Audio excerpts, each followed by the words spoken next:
إن الحمد لله نحمده ونستعينه ونستغفره ونعوذ بالله من شرور أنفسنا ومن سيئات أعمالنا من يهده الله فلا مضل له ومن يضلل الله فلا هادي له وأشهد أن لا إله إلا الله وحده لا شريك له وأشهد أن محمدا عبده ورسوله أما بعد فقد قال الله تعالى في القرآن العظيم والفرقان المجيد أعوذ بالله من الشيطان الرجيم بسم الله الرحمن الرحيم رب اشرح لي ويسر لي امري واحلل عقدة من لساني يفقهوا قولي رب يسر ولا تعسر ان اريد الا الاصلاح ما استطعت ما توفيقي الا بالله عليه توكلت واليه انيب. قال تعالى يا ايها الذين امنوا اتقوا الله حق تقاته ولا تموتن الا وانتم مسلمون. وقال تعالى في آية أخرى يا ايها الناس اتقوا ربكم الذي خلقكم من نفس واحدة وخلق منها زوجها وبث منهما رجالا كثيرا ونساء واتقوا الله الذي تساءلون به والارحام ان الله كان عليكم رقيبا. وقال تعالى في آية أخرى يا ايها الذين امنوا اتقوا الله وقولوا قولا سديدا يصلح لكم اعمالكم ويغفر لكم ذنوبكم ومن يطع الله ورسوله فقد فاز فوزا عظيما. ايها الاخوان والاخوات اوصيكم واياي اولا بتقوى الله. அளவில்லா கருணையாளன் நிகரில்லா முடியும் அல்லாஹ்வின் பெயரை கொண்டு ஆரம்பிக்கிறேன். அல்லாஹ்வின் சாந்தியும் சமாதானம் நபிகள் நாயகம் ஸல்லல்லாஹு அலைஹி வஸல்லம் அவர்கள் மீதும் அவர்களுடைய வழிமுறையை பின்பற்றி வாழ்ந்த சத்திய சஹாபாக்கள் தாபீன்கள் தபா தாபீன்கள் ஐமாக்கள் இன்னும் நல்லடியார்கள் அனைவர் மீதும் குறிப்பாக அல்லாஹ்வின் இல்லத்தில் அவன் நம் மீது கடமையாக்கியுள்ள ஜுமாவின் தொழுகை நிறைவேற்றுவதற்காக வேண்டி அல்லாஹ்வின் தூதர் அவர்கள் காண்பித்த வழிமுறை பிரகாரம் ஜுமாவுக்கு உரிய நேரத்தில் இங்கே ஒன்று கூடியிருக்கின்ற நம் அனைவர் மீதும் ரஹ்மான் அல்லாஹ்வின் கருணையும் கிருபையும் நிலவட்டும் என்கிற பிரார்த்தனையோடு ஜுமாவை முதலாவது ஆரம்பிச்சுகிறேன். அன்புக்குரிய தர்ம சகோதரர்களே, பெரியவர்களே, சகோதரிகளே, தாய்மார்களே, நாம் இருந்து கொண்டிருக்கிற மாதம் புனிதமிக்க மாதம். இந்த மாதத்தில் அல்லாஹ் தஆலா இஸ்லாமிய மார்க்கத்தின் 50 கடமைகளில் ஒன்றாக இருந்து கொண்டிருக்கின்ற ஹஜ் என்கிற இபாதத்தை நம் மீது கடமையாக்கி இருக்கிறார். இந்த ஹஜ்ஜை நிறைவேற்றுவதற்காக வேண்டி உலகின் பல பகுதிகளில் இருந்து முஸ்லிம்கள் அல்லாஹ்வின் பழமையான இல்லத்தை தரிசிப்பதற்காக வேண்டி மக்கா என்கிற அந்த புனித நகரை நோக்கி சென்று கொண்டிருக்கிறார்கள். அங்கே சென்று அந்த இபாதத்தை நிறைவேற்றுவதற்கு வாய்ப்பில்லாதவர்கள், அதற்கான வசதியை பெறாதவர்கள் தங்களுடைய ஊரில் இருந்தாலும் கூட அங்கும் சில இபாதத்துகளை அவர்கள் நிறைவேற்றலாம் என்கிற வாய்ப்பை இந்த புனித மாதத்தில் அல்லாஹ் நமக்கு வழங்கி இருக்கின்றார். அதன் அடிப்படையில் இந்த மாதத்தில் அல்லாஹ்வின் தூதர் அவர்கள் இந்த மாதத்தை சிறப்பித்து சொன்னதை போன்று மாமின் ஐயாமின் அல் அமல் ஸாலிஹா அஹப்பு இலல்லாஹி மின் ஹாதில் ஐயாம், அமல்கள் செய்வதில் ஏனைய எல்லா நாட்களை விட அல்லாஹ்விற்கு மிகவும் பிடித்தமானது, பிரியமானது இந்த நாட்களில் செய்யக்கூடிய அமல்கள் தான் என்று தில்ஹிஜ்ஜாவுடைய 10 நாட்களை சிறப்பித்து சொன்னார்கள். யானி அஷர தில்ஹிஜ்ஜா, தில்ஹிஜ்ஜாவுடைய 10 நாட்கள் அது எந்த அளவுக்கு சிறப்பானது என்பதை பற்றி சொல்லுகிற போது சஹாபாக்கள் அல்லாஹ்வின் தூதரை கேட்கிறார்கள், யா ரசூலுல்லாஹ் வலல் ஜிஹாது ஃபீ சபீலில்லாஹ், அல்லாஹ்வின் பாதையில் நாங்கள் செய்கின்ற ஜிஹாதை விடவா இந்த நாட்களில் செய்கின்ற அமல்கள் அல்லாஹ்விற்கு பிரியமானதாக அல்லாஹ்விடத்தில் சிறந்ததாக இருக்கிறது என்று கேட்கிற போது அதற்கு நபி ஸல்லல்லாஹு அலைஹி வஸல்லம் அவர்கள் சொன்னார்கள், வலல் ஜிஹாது ஃபீ சபீலில்லாஹ் இல்லா ரஜுலுன் خرج بماله ونفسه ولم يرجع منها شيئا. அல்லாஹ்வின் பாதையில் ஜிஹாது செய்வதை காட்டிலும் இந்த நாட்களில் செய்கின்ற அமல்கள் அல்லாஹ்விற்கு பிடித்தமானது, பிரியமானது, அல்லாஹ்விடத்தில் சிறப்புக்குரியது என்று சொல்லிவிட்டு ஒரு மனிதன் ஜிஹாதுக்காக புறப்பட்டு செல்கிறான், தன்னுடைய உயிரையும் உடலைகளையும் கொண்டு அவன் ஜிஹாதுக்காக செல்கிறான். அப்படி சென்றவர் ஜிஹாதிலிருந்து திரும்பி வரவில்லை என்று சொன்னால் அவரை தவற என்று சொன்னார். அப்படியானால் இந்த நாட்களில் நாம் செய்கின்ற அமலை மிகைத்து விடுகின்ற அமல் ஒன்றே ஒன்று மட்டும்தான் இருக்கிறது. அது என்ன அமல்? அல்லாஹ்வின் பாதையில் ஜிஹாதுக்கு செல்ல வேண்டும். அங்கே அவர் என்ன செஞ்சணும்? அல்லாஹ்வின் பாதையில் தன்னுடைய உயிரை தியாகம் செய்ய வேண்டும். அப்படி உள்ளவருக்குத்தான் இந்த நாட்களில் செய்கின்ற அமலை விட கூடுதல் பிரதிபலனை தவிர மற்ற யாருக்கும் அந்த பலன் இல்லை என்பதை அல்லாஹ்வின் தூதர் ஸல்லல்லாஹு அலைஹி வஸல்லம் அவர்கள் சொல்கிறார். ஏனென்றால் இதற்குரிய சிறப்பை பற்றி சொல்லுகிற போது இப்னு ஹஜர் அஸ்கலானி சொன்னார்கள், இந்த நாட்களில் ஒட்டுமொத்த வணக்கங்களும் ஒன்று சேர்ந்து இருக்கக்கூடிய நாட்கள். இபாதத்தை வேண்டி எதையெல்லாம் மார்க்கம் நமக்கு கடமையாக்கி இருக்கிறதோ அவை அனைத்தும் அனைத்தும் ஒன்று சேர ஒரு சேர அமைந்திருக்கக்கூடிய ஒரு காலகட்டம் இந்த உலகத்தில் இருக்கிறது என்று சொன்னால் அது இந்த காலகட்டம் மட்டும்தான். ரமலானிலே நாம் நோன்பு நோக்க முடியும், கடமையான நோன்பை நாம் நோக்க முடியும், ஹஜ்ஜை நிறைவேற்ற முடியாது. ஹஜ் என்கிற இபாதத்தை நிறைவேற்ற வேண்டும் என்று சொன்னால் அதற்கு ஹஜ்ஜுடைய சீசன் வர வேண்டும். ரமலானிலே நாம் ஜக்காத் கொடுக்க முடியும், சதக்கா கொடுக்க முடியும், தர்மங்கள் செய்ய முடியும், திக்ருகள், துஆக்கள், ஸலா, தொழுகை எல்லாமே நம்மால் ஈடுபட முடியும். ஆனால் ஹஜ்ஜை நிறைவேற்ற முடியாது. ஆனால் ஹஜ்ஜுடைய காலத்தை பொறுத்தவரை நீங்கள் நோன்பு நோக்கலாம், சதக்கா செய்யலாம், ஜக்காத் கொடுக்கலாம், ஹஜ்ஜை நிறைவேற்றலாம். எல்லா அமல்களும் ஒரு சேரா ஒருங்கிணைந்து நிறைவேற்றுவதற்கு நமக்கு வழங்கப்பட்டிருக்கின்ற ஒரு சிறப்பு மிக்க காலம்தான் இந்த காலம். எனவேதான் அல்லாஹ்வின் தூதர் நாட்களில், உலகத்தின் நாட்களில் ஆகச் சிறந்த நாட்கள் இந்த 10 நாட்கள் என்று எண்ணி சொன்னார். அப்படிப்பட்ட மகத்துவமிக்க நாட்களைத்தான் நாம் கடந்து கொண்டிருக்கிறோம். இந்த நாளுடைய மகத்துவத்தை அறியாமல், இதனுடைய மாண்பை புரியாமல் நாம் எல்லா நாட்களையும் போன்று இந்த நாட்களை கழித்து விடக்கூடாது, அதை வீணடித்து விடக்கூடாது என்பதில் கவனமாக இருக்க வேண்டும். அதன் அடிப்படையில் அன்பானவர்களே, நாம் இந்த நாட்களில் ஹஜ்ஜிற்கு செல்லாதவர்கள், அதற்கான வாய்ப்பு கிடைக்காதவர்கள், அவருக்கு வசதி இருக்கிறது என்று சொன்னால் ஊரில் அவர்கள் நிறைவேற்ற வேண்டிய ஒரு இபாதத்தாக இருந்து கொண்டிருக்கின்ற ஒரு அமல் என்னவென்றால் உதுஹியா, குர்பானியை, பலிப்பராணியை அல்லாஹ்விற்கு அறுத்து வெளியிடுவது. அதுதான் அல்லாஹ் தஆலா நம்மிடமிருந்து எதிர்பார்க்கின்ற ஒரு அமல். அல்லாஹ்வின் தூதர் ஸல்லல்லாஹு அலைஹி வஸல்லம் அவர்கள் இந்த அமலை, உதுஹியா என்கிற அமலை, குர்பானி என்கிற அமலை ஹஜ்ஜிற்கு சென்று நிறைவேற்றுவது என்பது ஹதி, அதையும் நிறைவேற்றி இருக்கிறார்கள் ஹஜ்ஜிற்கு சென்ற போது. அதே நேரத்தில் ஊரில் இருக்கிற போது அல்லாஹ்வின் தூதர் அவர்கள் குர்பானியை நிறைவேற்றி இருக்கிறார்கள். இரண்டும் இரண்டு அமல். அதை நம்ம புரிந்து கொள்ளணும். ஹதி என்பது வேற, உதுஹியா என்பது வேற. ஹதி என்பது ஹஜ்ஜிற்கு செல்லுகின்றவர்கள் அங்கே சென்று பலியிடுகின்ற பிராணி. உதுஹியா என்பது ஹஜ்ஜிற்கு செல்லாதவர்கள் தன்னுடைய ஊரிலே நிறைவேற்றக்கூடிய குர்பானி. இரண்டுமே குர்பான் தான். குர்பான் சொன்னால் அல்லாஹ்வுடைய நெருக்கத்தினாலே செய்யக்கூடிய அமல் தான். ஆனால் இரண்டுமே இரண்டு விதமான அமல் என்பதை நாம் புரிந்து கொள்ள வேண்டும். அதன் அடிப்படையில் அல்லாஹ்வின் தூதர் என்ன செஞ்சிருக்கிறாங்க, நம்முடைய வாழ்க்கையில் லஹா நபி ஸல்லல்லாஹு அலைஹி வஸல்லம் பிகபஷைன் அம்லஹைன், அல்லாஹ்வின் தூதர் அவர்கள் வெள்ளையும் கருப்பும் கலந்திருக்கின்ற 2 ஆட்டை, கொடுத்த ஆட்டை குர்பானி கொடுப்பதை, அறுப்பதை, தம்முடைய கரங்களால் அறுப்பதை நான் பார்த்திருக்கிறேன் என்று அனஸ் ரலியல்லாஹு அன்ஹு சொல்கிறார்கள். ஃபரைது வாதியன் கதமைஹு அலா ஸஃபாஹிமா, அவருடைய கழுத்தில் அல்லாஹ்விற்கு ஒரு கால்களை வைத்துவிட்டு பிறகு என்ன செஞ்சாங்க, அறுத்தார்கள். யுஸம்மி வ யுகப்பிர் ஃபதபஹுமா பியதி, தன் கரத்தாலே அதை அறுத்தார்கள். பிஸ்மில்லாஹ் அல்லாஹு அக்பர் என்று சொல்லி அதை அறுத்தார்கள் என்கிற செய்தி சஹீஹ் புகாரி, முஸ்லிம் போன்ற நூலில் இடம்பெற்றிருக்கிறது. அதே போன்று இந்த குர்பானியை பொறுத்தவரையில் அல்லாஹ்வின் தூதர் ஸல்லல்லாஹு அலைஹி வஸல்லம் அவர்கள் ஈதுல் அத்ஹா என்று சொல்லக்கூடிய அந்த நாளுடைய தொழுகைக்கு பின்னர், உதுஹியா என்று சொன்னாலே அறுத்து வெளியிடுதல், தியாகம் செய்தல், அந்த தியாக பெருநாளுடைய அடிப்படையில் நிறைவேற்றுகின்ற ஒரு அமலாக இந்த அமல் இருந்து கொண்டிருக்கிறது. தியாக பெருநாள் என்பது தொழுகைக்கு பின்னர் அந்த அமலை நிறைவேற்றுவதன் மூலமாக தான் நிறைவேறுகிறது. அல்லாஹ்வின் தூதர் ஸல்லல்லாஹு அலைஹி வஸல்லம் சொன்னார்கள், மன் தபஹ பஅத ஸலாத்தி ஃபகத் தம்ம னுஸ்குஹு, யார் ஒருவர் தொழுகைக்கு பின்னர் தன்னுடைய பலிப்பிராணியை அறுக்குகிறாரோ அவர் அவருடைய அந்த பலியை நிறைவேற்றி விட்டார்.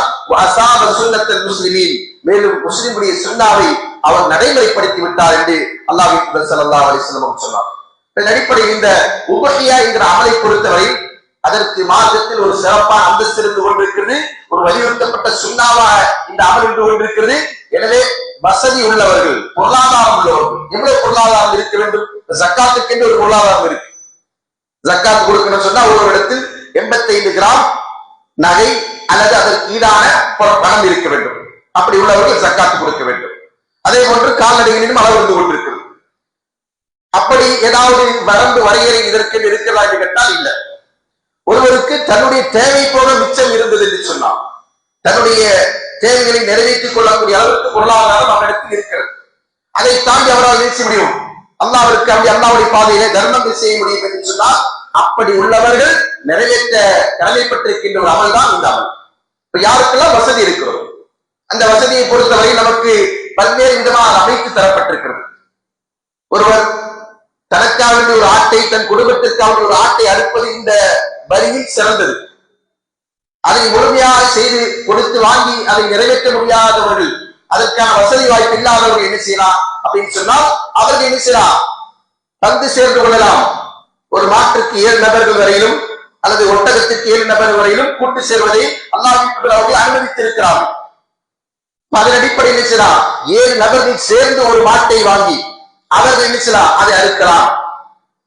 அப்படி பங்கு சேர்வதையும் அனுமதிக்கப்பட்டிருக்கு. இந்த இபாதத், இந்த அமல் நமக்கு மத்தியிலே உயிரோட்டமா இருந்து கொண்டிருக்க வேண்டும். எதற்காக வேண்டி இந்த இபாதத் எதற்காக நமக்கு சொல்லப்பட்டிருக்கிறதோ அந்த நோக்கத்தை நிறைவேற்றுவதற்காக வேண்டி. அதன் அடிப்படையில் குர்பானி என்கிற உலகியா என்கிற இந்த அமல் எதற்காக நமக்கு மாற்றமாக்கப்பட்டிருக்கிறது என்று சொன்னால் அதிலே சில ஹிக்மத்தில் இருந்து கொண்டிருக்கிறது. ஒன்று, அல்லாஹ் தஆலா அறுத்து பலியிட சொன்னான்,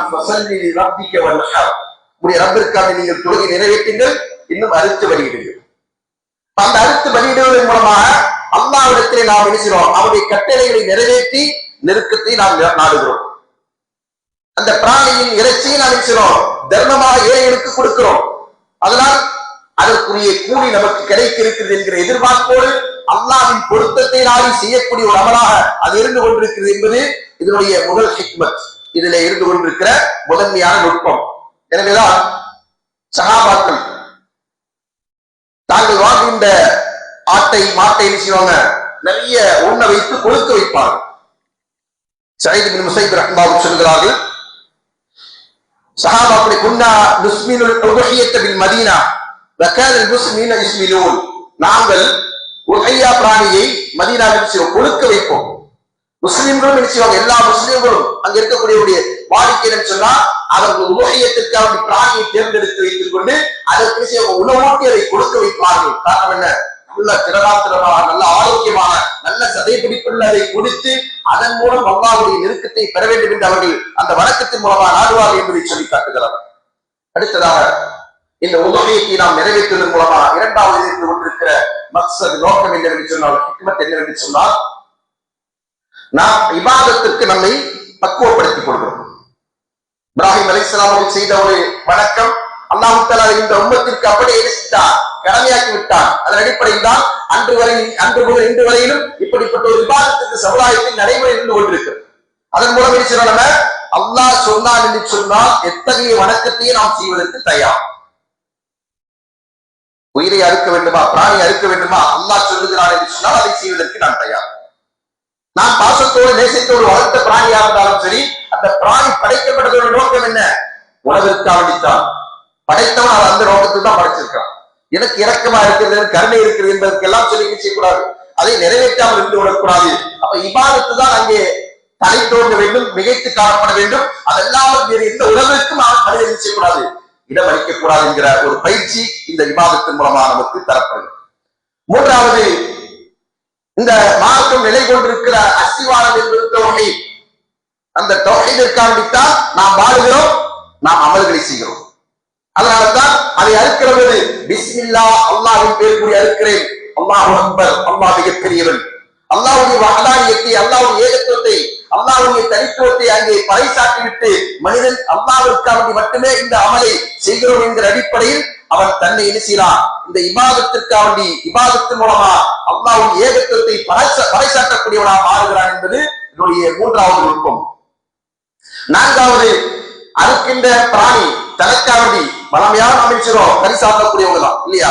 நம்ம வெள்ளிக்கிழமையான கறி வேணும், ஞாயிற்றுக்கிழமையான கறி வேணும் அப்படின்னு சொல்லி சில பேருக்கு இருக்கும். சில பேர் கறி இல்லாம சாப்பாடே கறி இருக்கும்.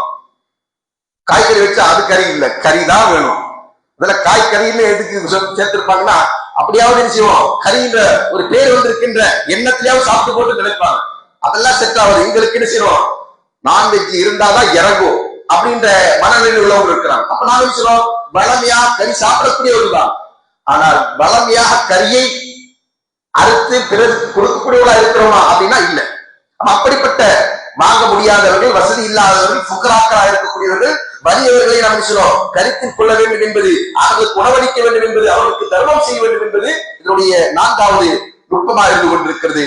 ஐந்தாவது, நாம் விசாலமான முறையில் பேசுகிறோம். நம்முடைய இந்த உலகியத்தின் மூலமாக நம்முடைய குடும்பத்திற்கு, உறவுகளுக்கு நாம் இந்த உணவை வழங்கக்கூடியவர்களாக இருந்து கொண்டிருக்கிறோம் என்பது இதனுடைய ஐந்தாவது நுட்பம். ஏனென்றால் உமர் ரலியல்லாஹு அன்ஹு சொல்கிறார்கள், ஷஜரத்துல் அரப், கறி என்பது என்ன சொன்னாங்க, அரபுடைய மரம்.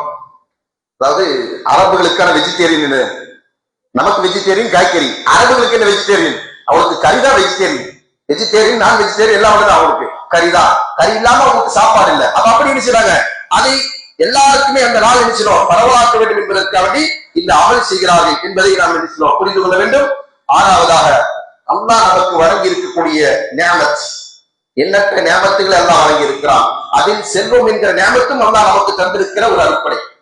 அப்படிப்பட்ட அந்த அறுப்படைக்கு அல்லாஹ்வுக்கு நாம் நன்றி செலுத்தக்கூடியவர்களாக இருக்க வேண்டும் என்பதற்காக அந்த நன்றியை நிறைவேற்றுகின்ற விதத்தில் நாம் நினைக்கிறோம் இந்த உலோகியா என்கிற பலிப்பிராணியை அறுக்கிறோம். இப்படி 6 உயர்ந்த நோக்கங்களை கொண்டு நுட்பமான இந்த எண்ணங்களை கொண்டுதான் நாம் இந்த அமலை நிறைவேற்ற வேண்டும் என்று மார்க்கம் நமக்கு வழிகாட்டி இருக்கிறது. ஏனென்றால் அல்லாஹ்வுடைய பொருத்தம் தான் இதில் ஆகச்சிறந்த இலக்கு.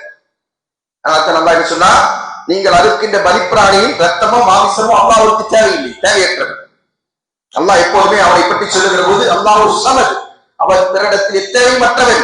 அல்லாஹ் கனி, அவன் எல்லாவற்றுக்கும் மாறி வழங்கக்கூடிய செல்வங்கள், யாரிடத்திலும் எந்த தேவையும் இல்லாதவன். அப்படிப்பட்ட அல்லாஹ் அவருக்காக நீங்கள் அருங்கள், அவருடைய பெயரை கூறி நீங்கள் அருங்கள் என்று சொன்னால் அதில் நாம் அல்லாஹ்விற்கு முற்றிலும் அடிபணிந்து வாழுகின்ற முஸ்லிம்களாக இருக்க வேண்டும், தக்வாவுடையவர்களாக இருக்க வேண்டும், ஏகத்துவத்தை பறைசாற்றுகின்றவர்களாக இருக்க வேண்டும் என்பதுதான் அவருடைய பிரதானமான இலக்கு. அந்த இலக்கை நிறைவுபடுத்துவதுதான் இந்த அவருடைய பிரதான நோக்கம் என்பதைத்தான் அல்லாஹ் இருக்கிறார் இந்த வழிமுறையின் மூலமாக நமக்கு சொல்லித் தருகிறோம். அதன் அடிப்படையில் இந்த உலோகியாவை நிறைவேற்றுகிற பொழுது அதுல நிறைய சட்டங்கள் இருந்து கொண்டிருக்கிறது. அந்த சட்டங்களை அறியாததன் காரணமாக அறுக்கிற அந்த பிராணியுடைய காலகட்டம் வருகிற போது ஒவ்வொருக்கும் இது சந்தேகங்கள் ஏற்படுகிறது. குறிப்பா ஒரு சில சந்தேகங்களுக்கான விடைகளை மட்டும் நினைச்சிடும் இந்த வரையை நாம் அறிந்து கொள்ள முயற்சிப்போம். முதலாவது என்னன்னா, ஆட்டை அறுக்கிறார்கள், குடும்ப தலைவன் ஆட்டை அறுப்பதற்கு நியத்து வைத்திருக்கிறார். அப்படியானால் ஆட்டை அறுப்பதற்கு யார் நியத்து வைத்திருக்கிறார்களோ அல்லாஹ் வீட்டில் சொன்னாங்க, அவங்க என்ன செய்ய வேண்டாம், அவருடைய நகங்களையும் முடிகளையும் களைய வேண்டாம் என்று சொன்னார்கள். எப்போது அவர்கள் அந்த நியத்திற்கு வந்தாரோ அதிலிருந்து எப்போது நியத்திற்கு வர வேண்டும் என்று சொன்னால் பிறை பார்ப்பதற்கு முன்னாடி நியத்து வைத்துக் கொண்டு பிறை தென்பட்டு விட்டது என்று சொன்னால் அதிலிருந்து நிச்சயம் எல்லாவற்றையும் தெரிந்து கொள்ள வேண்டும். ஒருவேளை அவரிடத்தில் பொருளாதாரம் இல்லை என்கிற காரணத்தினால பின்னாடி ஒரு நியத்து வைத்துக் கொள்கிறான். இன்னைக்கு நம்ம வந்துருச்சோம் 3வது நாள் இது இருக்கிறோம், தில்ஹஜ்ஜாவுடைய 3வது நாள் பிறையில் இருக்கிறோம். ஒருவேளை நமக்கு இன்றைக்குத்தான் பொருளாதாரம் கிடைத்து இன்றைக்கு நாம் இருக்கிறோம் ஒரு ஆட்டை வாங்கி அறுக்கலாம் அல்லது குர்பானியில் சேரலாம் என்கிற நியத்து வந்து விட்டது என்று சொன்னால் தாராளமா இன்றைக்கு அந்த பொருளாதாரத்தை கொடுத்து இன்றிலிருந்து நாம் இருக்கிறோம் நகம் முடிகளை களைவதை விட்டு தெரிந்து கொள்ள வேண்டும். அப்ப யார் அது குடும்பத்துடைய தலைவராக இருந்து கொண்டு ஒரு ஆட்டை அறுக்கிறார் சொன்னால் அவருக்கு தான் அது கடவுள். அவர்தான் நகங்களை களையக்கூடாது, நகங்களை வெட்டக்கூடாது, முடிகளை களையக்கூடாது. முடிகள் என்று சொன்னால் தலைமுடி என்றோ மீசை முடி என்றோ நம்ம எடுத்துக் கொள்ளக்கூடாது. உடம்பில் இருக்கக்கூடிய எந்த முடியும், ஆண்களா இருந்தாலும் சரி பெண்களா இருந்தாலும் சரி. பெண்கள் நியத்து வைத்தார்கள் என பெண்களும் இதைதான் நினைக்கிறோம், தன்னுடைய உடல் உறுப்புகள் இருந்து கொண்டிருக்கிற எந்த முடியும் களையக்கூடாது. அதை களையாமல் தான் அவர்கள் இருக்க வேண்டும். என்றால் அல்லாஹ்வின் தூதர் ஸல்லல்லாஹு அலைஹி வஸல்லம் சொன்ன செய்தி என்ன, இதா தஹலத் நஷரோ وأراد أحدكم أن يضحي فلا يمس من شعره وبشره شيئا. தன்னுடைய முடியிலிருந்தோ தன்னுடைய உடலிலிருந்தோ எந்த ஒன்றையும் அவர் களைய வேண்டாம். வருகின்ற செய்தி அதே போன்று அவருடைய நகங்களை வெட்ட வேண்டாம் என்கிற செய்தியில் இருந்து கொண்டிருக்கிறது. அப்ப நகம் களையக்கூடாது, முடி களையக்கூடாதுன்னு சொன்னா தலை வெட்டக்கூடாது, மீசை கத்திரிக்க கூடாது, தாடி வெட்டக்கூடாது என்று சிலர் எண்ணிக்கொண்டிருப்பார்கள். அப்படி அல்ல, இது ஆண்கள் பெண்கள் அனைவருக்குமே இந்த செய்தி அறிவிக்கக்கூடிய அன்னை உம்மு சலமா இருந்தாங்க.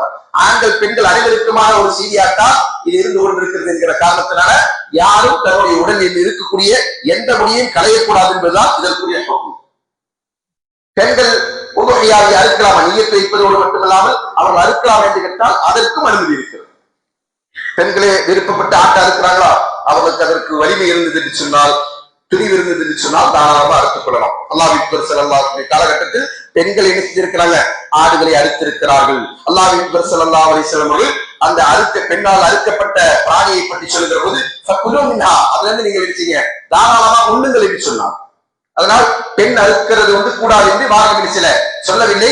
அவர்களுக்கு அதற்கு முடியும் என்றால் அறுத்துக் கொள்ளலாம். அவர்களுக்கு நியத்து இருக்கிறது என்று சொன்னால் ஒரு ஆட்டை அறுத்துக் கொள்ளலாம். அப்படி அறுக்கிற போது அவர்கள் அவர்கள் இந்த சட்டத்தை முழுமையாக பேண வேண்டும். அதன் அடிப்படையில் குடும்ப தலைவராக யார் இருக்கிறாரோ அவருக்கு தான் இந்த கடமை என்பதை புரிந்து கொள்ள வேண்டும்.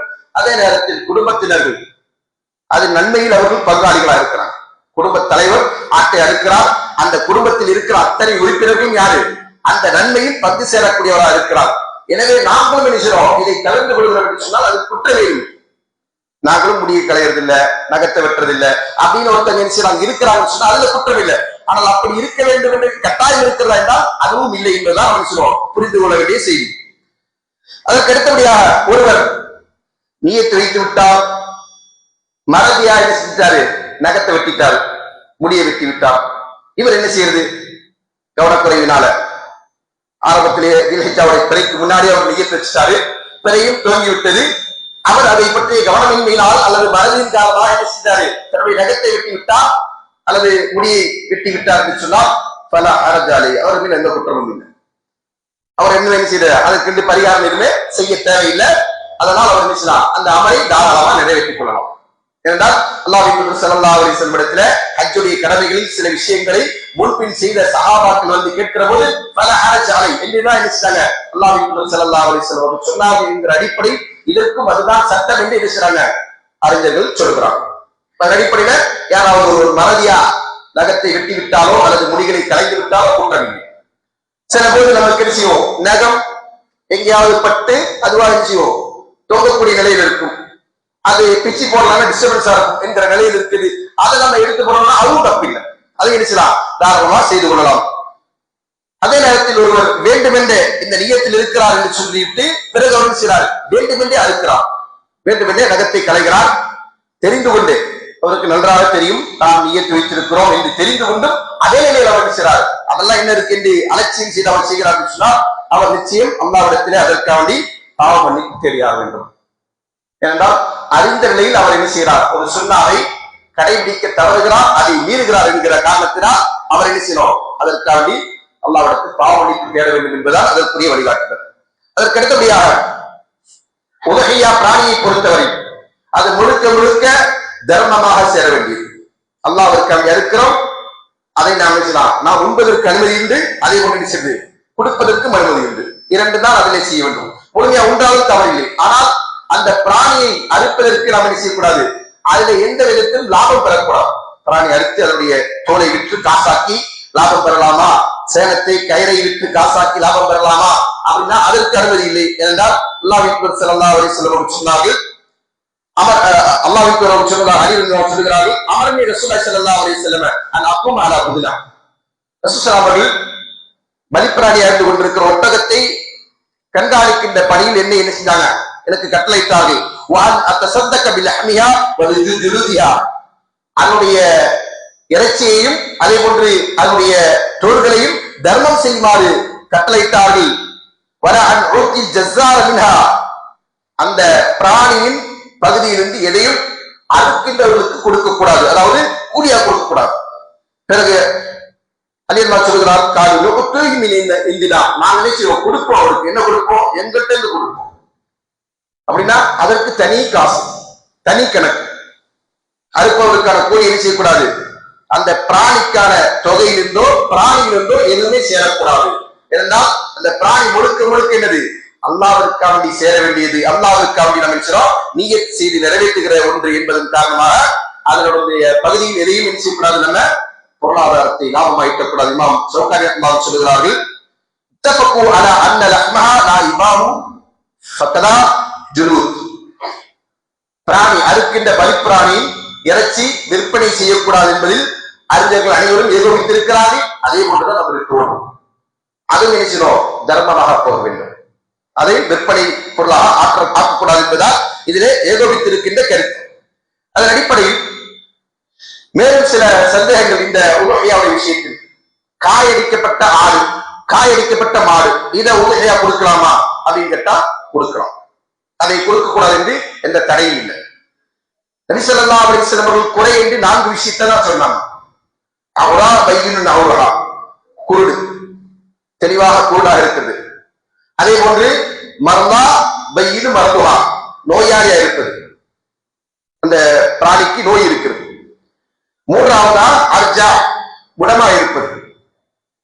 நான்காவது மெலிந்து காணப்படுவது, சதை பிடிப்பில்லாத பிராணி. இந்த 4 தான் என்ன செய்யப்பட்டிருக்கு, நமக்கு குர்பானி கொடுப்பதற்கு தடை. இந்த 4 தடைன்னு சொன்னா இந்த 4 விட மோசமான ஒரு குறை இருந்தா அதுவும் அங்கு தடைதான். இந்த 4 குறைகள் குறையற்றதாக இருக்க வேண்டும் என்பது அதற்குரிய நிபந்தனை என்கிற அடிப்படையில் இந்த 4 விதமான குறைகளை அல்லாஹ்வின் சுட்டிக்காட்டினார்கள். அப்ப இந்த 4 குறையும் இல்லாததான் அந்த பலிப்பிராணி இருக்க வேண்டும். இது அவருடைய நிபந்தனைகளில் உட்பட்ட விஷயம். அப்படி இருக்கும்போது இதை விட மோசமான குறை ஒன்று இருக்கிறது அப்படின்னா அதுவும் என்னது கொடுக்கக்கூடாதுதான் என்பதை நம்ம புரிந்துள்ளோம். அதாவது இது நம்ம வெளிப்படையா தெரிகின்ற குறைகளுக்கு அல்லாஹ்வின் கண் குருடானது என்று சொன்னார்கள். அதே போன்று கால் முடமானது என்று சொன்னார்கள். நோய் உள்ளது என்று சொன்னார்கள். நோயில பலவிதமான நோய் இருக்கும். அது போன்று நோய்களிலே அதற்கு இந்த சாதாரணமாக ஒன்று இருக்கின்ற பிராணிகளுக்கு இருந்து கொண்டிருக்கிற நோயில இன்னும் பாதிப்பு ஏற்படுத்துகிற நோய்கள் எல்லாம் சொன்னால் அதை மட்டும் வெளிச்சக்கூடாது, கொடுக்கக்கூடாது, கொடுப்பதற்கு தவிர்க்க வேண்டியதான் என்பதை புரிந்து கொள்ளலாம். ஆனால் அதே நேரத்தில் இதை காரணம் காட்டி சிலர் என்று சொல்லுவாங்க காயடிக்கப்பட்டது கொடுக்கக்கூடாது என்று சொல்லுவாங்க. அப்படி இல்லை, அப்படி மார்க்கம் நமக்கு சொல்லவில்லை. காயடிப்பது என்பது அந்த பிராணி என்ன செய்யறாங்க, ஒன்று அதை கொடுக்க வைப்பதற்காக செய்யக்கூடிய காரியமா இருக்கும், அல்லது அதை நாம் சொல்லுவோம் நன்றாக பயன்படுத்த வேண்டும் என்பதற்காக செய்யக்கூடிய காரியம் தானே தவிர அது அதற்கு ஒரு குறை அல்ல என்பதை நம்ம புரிந்து கொள்ளணும். அதே போன்று காதுகள் வெட்டப்பட்டிருந்தால் அதை கொடுக்கலாமா அப்படின்னு கேட்டா அதுவும் கொடுப்பதற்கு ஆகுமாறு. காது இல்லாமல் இருந்தாலும் சரி, காது வெட்டப்பட்டிருந்தாலும் சரி, அது போன்ற பிராணிகள் என்பது கொடுப்பதற்கு ஏற்புடையதால் அது கொடுக்கக்கூடாது என்று எந்த விதமான தடை மார்க்கத்தில் இல்லை. அதற்கடுத்தபடியாக வேறு சில குறைகளாக கொம்பு உடைந்தது, கொம்பு பாதியா இருக்கிறது, ஒரு கொம்பு வளர்ந்திருக்கு, இன்னொரு கொம்பு வளராம இருக்கும், ஒரு கொம்பு பெருசா இருக்கும், இன்னொரு கொம்பு கொஞ்சம் சிறுசா இருக்கும், அது போன்ற பிராணிகள், அல்லது ஒன்றுக்கொன்று முட்டி அதனால என்ன செய்து கொம்பு உடைஞ்சிருச்சு, அப்படி உள்ள பிராணிகள் எல்லாம் கொடுக்கலாம் என்றால் அதெல்லாம் கொடுக்க கூடாது என்ற தடை இல்லை.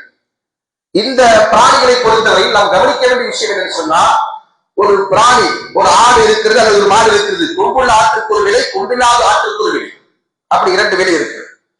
அதன் அடிப்படையில கொம்பில்லாத ஆற்றுக்கு குறைந்த விலை, அதாவது மதிப்பு குறைந்ததாக, தரம் குறைந்ததாக அது இருக்கிறது என்று சொன்னால் அது போன்ற நிலைகளில் அந்த காரணத்திற்காக இதை வாங்கக்கூடாது.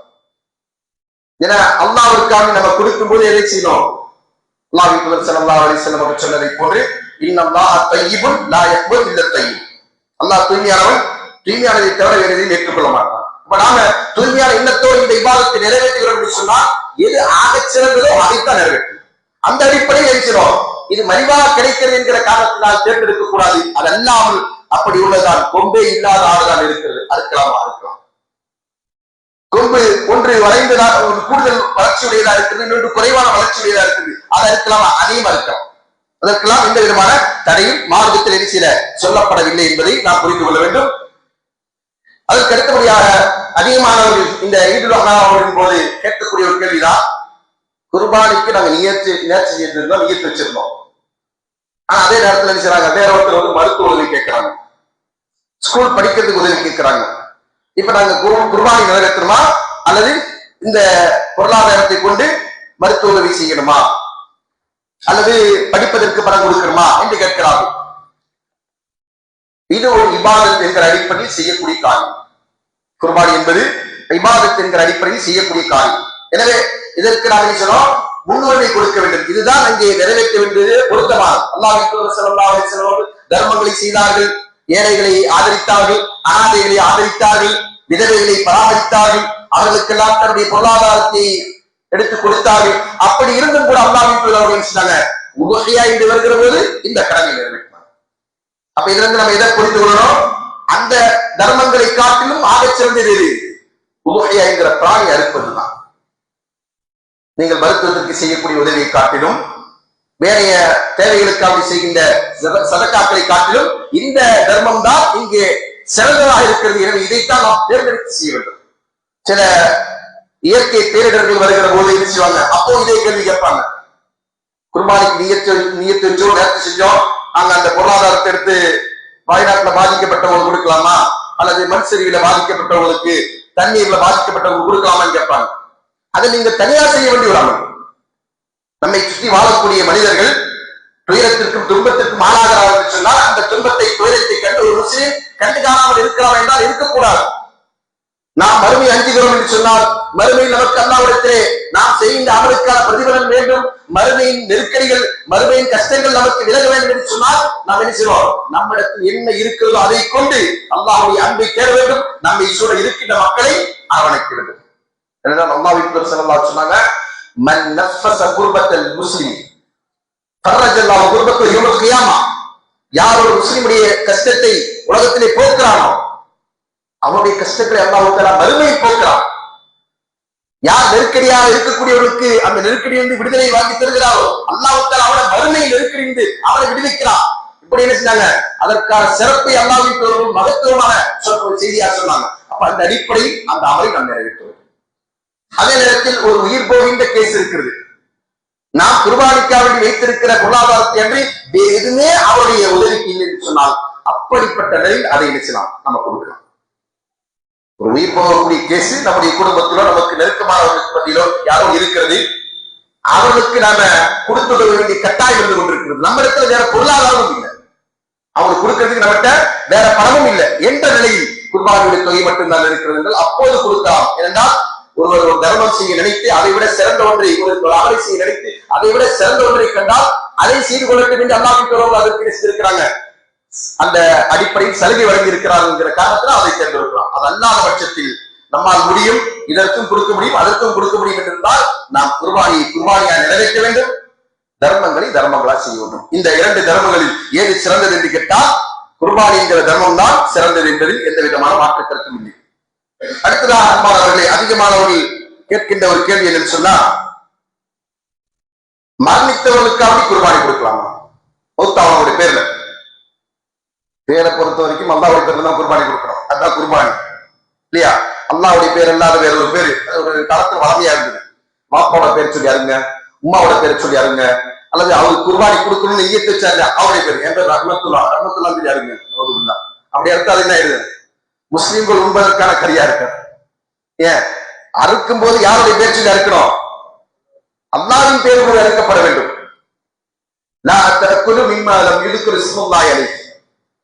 அல்லாஹ்வின் பேர் கூறி அறுக்கப்படாதவற்றை நீங்கள் உண்ணாதீர்கள் என்று அல்லாஹ் நினைத்திருக்கிறார். நமக்கு ஹராமாக்கி விட்டான், அது ஹராம். அல்லாஹ்வின் பேர் தான் அங்கே சொல்லி அறுக்கப்பட வேண்டும். அதனால்தான் எதை சொல்லி அறுக்க வேண்டும் என்று அல்லாஹ்வின் பேர் நமக்கு கற்றுத் தருகிற போது என்ன சொன்னாங்க? பிஸ்மில்லாஹி அல்லாஹு அக்பர். குர்பானியில பலிப்பிராணி அறுக்கிற போது நம்ம சொல்ல வேண்டிய வாசகம். பிராணி அறுக்கிற போது, உயிரினங்களை அறுக்கிற போது அதை நாம் ஹலால் செய்வதற்கான வழி என்னதான்? இதை சொல்லுவதுதான். இதான் ஹலால் செய்வதற்கான வழி. அப்ப இதை சொல்லித்தான் நம்ம சொல்லுவோம் பிராணி அறுக்கிறோம். அப்ப மரணித்தவர்களுடைய பேரை சொல்லி அறுக்கலாமா அப்படின்னு கேட்டீங்கன்னா, அது சில பேர் இது அறியாமையினால் இப்படி சொல்லுவாங்க. சில பேர் மரணித்தவர்களுக்காக நியத்து செய்து அறுக்கலாமா, இந்த அதாவது அதனுடைய சவால் அதனுடைய கூலி அவர்களுக்கு கிடைக்கட்டும் என்கிற அடிப்படையில் அவர்களுக்காக அறுக்கலாமா என்று கேட்பாங்க. இதை பொறுத்தவரை பெரும்பான்மை உலமாக்கள் இதிலே 3 விதமான கருத்துக்களை சொல்றாங்க. ஒன்று, மரணித்தவர் மரணிக்கிற போது நமக்கு வசியத் செய்திருக்கிறார். என்னுடைய பொருளாதாரத்திலிருந்து இந்த வருடம் நான் சில அவர் நியத்து வச்சிருப்பார், கடந்த முறை எனக்கு குர்பானி கொடுக்க முடியாம போச்சு, இந்த வருடம் நான் ஹயாத்தாக இருந்தால் குர்பானி கொடுக்கிறேன் அப்படின்னு அவர் நியத்து வச்சிருக்கிறார். குர்பானி நிறைவேற்ற வேண்டும் என்று அவர் நாடி இருக்கிறார். அப்படிப்பட்ட நிலையில் அவர் நினைச்சாரு, அவருடைய மரணம் நெருங்கிவிட்டது. அப்போது அவர் செய்றார், தன்னுடைய வாரிசுகளுக்கு சொல்கிறார், நான் குர்பானி கொடுக்க வேண்டும் என்று நியத்து வச்சுட்டேன், என்னுடைய செல்வத்திலிருந்து நீங்கள் செய்ய குர்பானிக்கான ஒரு தொகையை எடுத்துக் கொள்ளுங்கள் என்று அவர் சொல்லுகிறார். அல்லது அவர் வசியத்தா செய்கிறார் சொன்னால் அதை நிறைவேற்ற வேண்டும், அது கட்டாயமாகிறது. ஏன்னா வசியத்தை பொறுத்தவரையும் நிறைவேற்ற வேண்டிய ஒன்று. அடுத்ததான் அவர் என்ன செய்யறாரு, பொருளாதாரத்தை வக்ஃப் செய்து விட்டிருக்கிறார். இந்த வக்ஃப்ல இருந்து நீங்க செய்ய குர்பானி அறுத்துருங்க, வக்ஃபா விட்டு வைத்து செல்ல இருக்கிறார். அப்படி இருந்தாலும் அது நிறைவேற்ற வேண்டும். அதல்லாமல் அவருக்கு நியத்தும் இல்லை, அவர் வக்ஃப் செய்யவில்லை. இப்படிப்பட்ட நிலையில் மூன்றாவது ஒருவர் என்ன செய்கிறார், மரணித்து விட்டால் அப்படிப்பட்ட நிலையில் அவருக்கு குர்பானி கொடுக்க வேண்டுமா என்று சொன்னால், இதை பொறுத்தவரையில் இதுல அறிஞர்களுக்கு மத்தியில் கருத்து நடந்து கொண்டிருக்கிறது. பெரும்பான்மை அறிஞர்கள் சொன்னாங்க அப்படி கொடுப்பது கூடாது. காரணம் என்ன? அல்லாஹ்வின் தூதர் ஸல்லல்லாஹு அலைஹி வஸல்லம் அவர்கள் தம்முடைய சமுதாயத்தில் மரணித்த யாருக்காக வேண்டி குர்பானி கொடுக்கவில்லை. ஹம்ஸா ரலியல்லாஹு அன்ஹு மரணித்தார்கள், அன்னை ஹதீஜா ரலியல்லாஹு அன்ஹா அவர்கள் மரணித்தார்கள், அல்லாஹ்வினுடைய பிள்ளைகள் மரணித்தார்கள். இவர்களுக்கு யாருக்காகவும் அல்லாஹ்வின் தூதர் சில குர்பானி கொடுக்கவில்லை. அதே நேரத்தில் இந்த குடும்பத்தில் இருக்கிற மரணித்தவர்களுக்கு நாம் குர்பானி கொடுப்பதன் மூலமா அதன் நன்மை அவர்களுக்கு கிடைக்குமா என்று கேட்டால் அது கிடைக்கும். காரணம் என்ன? அல்லாஹ்வின் தூதர் ஸல்லல்லாஹு அலைஹி வஸல்லம் அவர்கள் குர்பானி கொடுத்து விட்டு சொன்ன ஒரு பிரார்த்தனை இருக்கிறது. அல்லாஹும்ம மின்க வலக்க, அல்லாஹ்வே உன்னிடமிருந்து உனக்காக வேண்டி, இந்த பிராணி உன்னிடமிருந்து எனக்கு வந்தது, நான் அதை உனக்காக அறுக்கிறேன். அல்லாஹும்ம தக்கப்பல் மின்னி வ மின் அஹ்லி பைத்தி, அல்லாஹ்வே இதனை என்னிடமிருந்தும் என் குடும்பத்தாரிடமிருந்தும் நீ ஏற்றுக்கொள்வாயாக, இந்த அமலை ஏற்றுக்கொள்வாயா என்கிற பிரார்த்தனை அல்லாஹ்வின் தூதர் ஸல்லல்லாஹு அலைஹி வஸல்லம் அவர்கள் குர்பானி அறுத்ததற்கு பிறகு செய்தார்கள். இதை அடிப்படையாக கொண்டு, இந்த ஹதீஸை அடிப்படையாக கொண்டு அல்லாஹ்வின் தூதர் ஸல்லல்லாஹு அலைஹி வஸல்லம் அவர்கள் தன்னிடமிருந்து ஏற்றுக்கொள்ள வேண்டும், தன்னுடைய குடும்பத்தாரிடமிருந்து ஏற்றுக்கொள்ள வேண்டும் என்று சொன்னார்கள். குடும்பத்தார் என்று சொன்னால் அதில் உயிர் உள்ளவர்களும் அடங்குவார்கள், உயிர் இல்லாதவர்கள் மரணித்தவர்களும் அடங்குவார்கள். அந்த அடிப்படையில் அவர்களுக்கு அதில் நன்மை கிடைக்கும் என்பதில் மாற்று கருத்து. ஆனால் பிரத்யேகமாக ஒரு நியத்து செய்து இறந்தவருக்காக அறுக்க வேண்டி இருக்கிறது, எனக்காக ஒரு குர்பானி, வாப்பாக்காண்டி மௌத்தாய்த்த வாப்பாக்காண்டி ஒரு குர்பானி, அப்படி ஒரு குர்பானி செய்ய வேண்டி இருக்கிறதா என்றால் அதற்கு மார்க்கம் நமக்கு வழிகாட்டவில்லை. அப்படி செய்வது என்பது சுண்ணாவும் அல்ல என்பதை நாம் புரிந்து கொள்வோம். அடுத்தபடியாக இந்த குர்பானி விஷயத்தில் நாம் சொல்றோம், இந்த சட்டத்திட்டங்களை அறிந்து அதை முறையாக பேணித்து நாம் சொல்றோம், இந்த குர்பானியுடைய அமலை நாம் நிறைவேற்ற வேண்டும். இந்த சட்டத்திட்டங்கள் தெரியாமல் போகிற போது நாம் சொல்றோம், சில போது நாம் மிகப்பெரிய தவறை செய்கிறோம், அறுத்து விட்டு அதனுடைய பலனை அடையாமல் இபாதத்தை செய்கிறோம். இது எல்லா இபாதத்திற்கும் பொருந்தக்கூடிய ஒரு விஷயம். தொழுகையா இருக்கட்டும், நோம்பா இருக்கட்டும், ஜக்காத்தா இருக்கட்டும், ஹஜ்ஜா இருக்கட்டும், குர்பானியா இருக்கட்டும், எல்லா இபாதத்துகளையும் அதனுடைய பரிபூர்ணமான வடிவத்தில் நாம் செய்ய வேண்டும் என்று சொன்னால் அந்த இபாதத் எதற்காக நமக்கு கடமையாக்கப்பட்டது என்பதை பற்றிய ஞானம் அறிவு நமக்கு வேண்டும். இரண்டாவது, அந்த இபாதத்தை நாம் எப்படி நிறைவேற்றுவது என்பதை பற்றிய அறிவு நமக்கு வேண்டும். இது இரண்டும் இல்லாமல் நாம் செய்கிற போது அந்த இபாதத் பாழாகிவிடும். அல்லாஹ் பாதுகாக்க வேண்டும். எனவே அன்பானவர்களே, இதிலே நாம் கவனமாக இருக்க வேண்டும். இபாதத்தை அதற்குரிய ஒழுங்குமுறையோடு நாம் நிறைவேற்றி அல்லாஹ்வுடைய அன்பையும் அவருடைய பொருத்தத்தையும் நாம் பெறுவதற்கு முயற்சிக்க வேண்டும். வல்லரஹ்மா நம் அனைவருக்கும் அதற்குரிய நல்ல தௌஃபீக்கினை வழங்கட்டும் என்று கூறி இந்த ஜுமாவை முதலாம் முறை நிறைவு செய்ய என கூறிக்கொண்டு அஸ்தக்ஃபிருல்லாஹ் இவருக்கும் அஸ்தக்ஃபிருல்லாஹ் லிசாயிரில் முஸ்லிமீன். அல்ஹம்துலில்லாஹ் ஸலாத்து வஸ்ஸலாமு அலா ரசூலில்லாஹ். அன்பானவர்களே, பிறை பார்க்கப்பட்ட தகவலின் அடிப்படையில் தில்ஹிஜ்ஜாவுடைய மாதத்தில் நாம் இருந்து கொண்டிருக்கிறோம். வருகின்ற 5ஆம் தேதி அரஃபாவுடைய நாள். அரஃபாவிலே ஹாஜிகள் ஒன்று கூடுகிற ஒரு நாள். அந்த நாளில் ஹாஜிகள் அல்லாதவர்கள் நோன்பு நோக்க வேண்டும். ஹாஜிகளுக்கு அந்த நோன்பு இல்லை. ஏனென்றால் ஹாஜிகள் இபாதத்தில் அங்கே அரஃபாவில் இருந்து கொண்டிருக்கிற இபாதத்தால் அவருக்கு தலை சிறந்த இபாதத். எனவே அவர் நோன்பு நோக்கக்கூடாது. நோன்பை பொறுத்தவரை அது நம்முடைய உடலை வருத்துகின்ற கலைப்புரை செய்கின்ற ஒரு அமல் என்பதனால் அதில் அவர்களுக்கு விலக்களிக்கப்பட்டிருக்கிறது. அரஃபாவில் இல்லாதவர்கள் என்ன செய்யணும், அந்த நாளில் நோன்பு நோக்க வேண்டும். இதான் நபி ஸல்லல்லாஹு அலைஹி வஸல்லம் சொன்னார். அந்த அடிப்படையில் வருகின்ற வியாழக்கிழமை 5ஆம் தேதி அரஃபாவில் ஹாஜிகள் ஒன்று கூடுகிற நாள். அந்த நாளில் நாம் நோன்பு நோக்க வேண்டும். அதற்கு அடுத்த நாள் ஈதுல் அத்ஹாவுடைய நாள், பெருநாள் தொழுகைக்காக நாம் செல்ல வேண்டும். பெருநாள் தொழுகை சுன்னத்துகளை நாம் அதிகமாக அறிந்திருப்போம். இன்ஷா அல்லாஹ் அது பல சந்தர்ப்பங்களில் நமக்கு நினைவூட்டப்படும். அதனால அதை தெரிந்து கொள்ளுங்கள். இந்த முறை நம்முடைய இந்த ஈது திடலை பொறுத்தவரை அதில் நாம் கவனத்தில் கொள்ள வேண்டிய சில விஷயங்களை மட்டும் நாம் உங்களுடைய கவனத்துக்கு செல்கிறோம். காரணம் என்ன, பல விதமான சங்கடங்களை உருவாக்கக்கூடியதாக நம்முடைய ஈது தொழுகை என்பது இருந்து கொண்டிருக்கிற காரணத்தினால் அங்கே வாலண்டியர்கள் இருப்பார்கள். அவருடைய வழிகாட்டுதலின் அடிப்படையில் தான் நாம் அந்த இடத்துல களமாட வேண்டும். அடுத்ததாக யாசகர்களுக்கு எந்த காரணத்தை கொண்டு என்ன செய்யக்கூடாது, நாம ஈது தொழுகைக்காக இருந்து கொண்டிருக்கிற அந்த இடத்தில் ஏரியாவுக்குள்ள தர்மம் கொடுக்கக்கூடாது. தர்மம் கொடுக்க சொல்லுவோம், தர்மம் கொடுக்க கூடாதுன்றது அந்த இடத்துல மட்டும். ஏன் அந்த இடத்துல தர்மம் கொடுப்பதனால் ஒரு சில சங்கடங்கள், சில அசௌகரியங்கள் ஏற்படுகிறது. அவங்க என்ன செய்றாங்க, அந்த இடத்தை பாதி அப்படி ஆக்கிரமித்துக் கொள்கிறாங்க. ஒருவர் கொடுப்பதற்கு பொருளாதாரத்தை எடுக்கிற போது பிடிங்கிறாங்க, பறிச்சுறாங்க. சில பொருள்கள் அங்கே காணாமல் போயிருக்கிறது, நகை காணாம போயிடுச்சு அப்படின்ற சங்கடங்கள்லாம் உருவாகும். அப்ப அதனால யாரு நல்லவர்கள், யார் கெட்டவர்கள், யார் உண்மையிலே கேட்கிறாங்க, யார் உண்மையில் தேவையோ நமக்கு தெரியாது. நம்ம கொடுக்க வேண்டியது இருக்கிறதுங்கிற காரணத்தினால் அவர்கள் கையேந்துகிறார்கள், நம்ம கொடுக்கிறோம். ஆனால் கொடுப்பதற்கு நினைச்சிடும் ஒரு சில நெறிமுறைகளை நாம் பின்பற்றினோம் என்று சொன்னால் சில அசௌகரியங்கள் அங்கே தவிர்க்கப்படும் என்கிற காரணத்தினால இதை நம்முடைய ஜமாத் என்ன செய்கிறது, இந்த ஈது தொழிலுக்கான வழிகாட்டுதலாக சொல்லப்படும். அங்கே வாலண்டியர்ஸ் இருப்பாங்க, அவருடைய வழிகாட்டுதலின் அடிப்படையில் தான் நம்ம நினைச்சிடும் அங்க இருக்கிறோம். அங்கே சென்று விட்டு யாரும் நடமாடுவதற்கும் நிற்பதற்கும் குற்றம் செய்வதற்கு நம்ம இடம் கொடுக்க கூடாது. மாறாயிரம் நமக்கான இடத்தை தேர்ந்தெடுத்து அந்த இடத்தில் அமர்வதுதான் நம்முடைய முதன்மையான பணியா இருக்கிறோம். அதே போன்று குறிப்பிட்ட அந்த ஏரியாவுக்குள்ள யாசகர்களை நம்ம அனுமதிக்காமல் இருக்கும். அப்படி இருந்து அங்கே யாசகம் கேட்டாலும் யாருக்குமே அங்கிருந்து நீங்க கொடுக்கக்கூடிய காரியத்தை செய்யாம ரோட்டுக்கு வந்ததற்கு பிறகு கொடுங்க. இதனால் என்ன செய்யப்படும், இன்ஷா அல்லாஹ் வருங்காலங்கள்ல இது போன்ற சிரமங்கள் தவிர்க்கப்படும். அதற்கான ஒரு வழிகாட்டியாக இந்த நிகழ்வு அமையும் என்பதன் காரணத்தினால இந்த தீர்மானத்தை ஜமாத் என்ன செஞ்சிருக்கு, உங்களுக்கு ஒரு வழிகாட்டலா தந்திருக்கிறது. எனவே அன்பானவர்களே, அந்த ஈதுடைய சுன்னத்தை நாம் ஒரு வழியில் வர வேண்டும், வேறொரு வழியில் செல்ல வேண்டும். இதில் ஈதுல் அல்ஹாவை பொறுத்தவரை அந்த ஈது திடலுக்கு வருகிற போது நம்ம சொல்றோம் உண்ணாமல் வர வேண்டும். நோம்பு பெருநாளுக்கு சாப்பிட்டு வர வேண்டும், இதற்கு நம்ம சாப்பிடாமல் வர வேண்டும். இதெல்லாம் அல்லாஹ்வின் தூதர் ஸல்லல்லாஹு அலைஹி கற்றுத் தந்திருக்கிற சுன்னா.